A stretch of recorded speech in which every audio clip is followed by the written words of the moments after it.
The forest. One moonless night in the heart of October, three friends embarked on a perilous journey into the ominous depths of a forest for one last camping trip before winter arrived. Legends whispered that this ancient wilderness was cursed, a place where the spirits of the dead roamed freely, and a bloodthirsty creature known as the Wendigo feasted upon the souls of those who dared to trespass.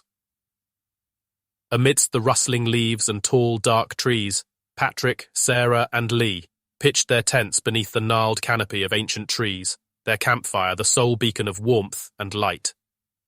They had been friends since childhood, drawn together by their shared fascination with the outdoors and their reckless curiosity. As the flames crackled and danced, casting shadows upon the trees, Patrick told his friends tales of the forest's gruesome history.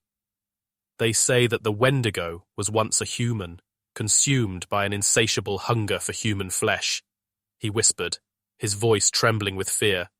Now it prowls these woods, its form twisted and grotesque. Sarah laughed nervously, dismissing Patrick's tales as mere superstition. Come on, Pat, you don't really believe in that stuff, do you? Lee, the most skeptical of the trio, chimed in. Yeah, it's just a legend, like Bigfoot or the Loch Ness Monster. It's not real. But Patrick couldn't shake the feeling that they were being watched, that the trees held secrets they could scarcely imagine.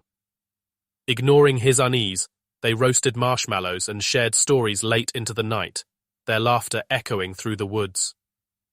The wind shifted, carrying with it an otherworldly chill, and the once vibrant fire dimmed. Sarah shivered, pulling her jacket tighter around her. It's getting cold.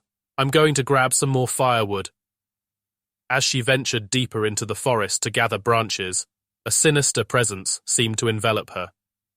The shadows whispered and the leaves whispered their secrets.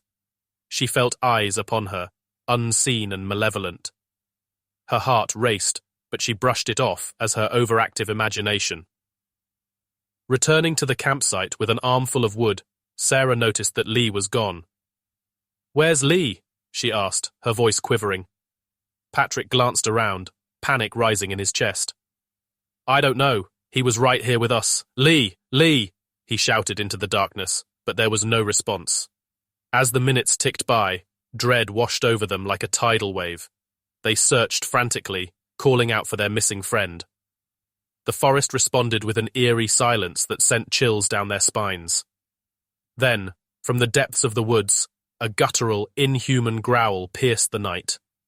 It was a sound that defied description, a mix of anguish and hunger.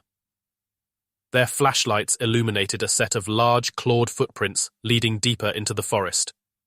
Terror gripped them, but they couldn't abandon their friend. With trembling hands, they followed the tracks into the heart of the forest, their flashlights cutting through the inky blackness. As they ventured deeper, the trees seemed to close in around them, their branches forming strange, skeletal shapes. The wind whispered dark incantations, and the friends could no longer deny the existence of something unnatural lurking in the shadows. They stumbled upon a gruesome sight, torn shreds of Lee's clothes, his flashlight still flickering weakly on the forest floor.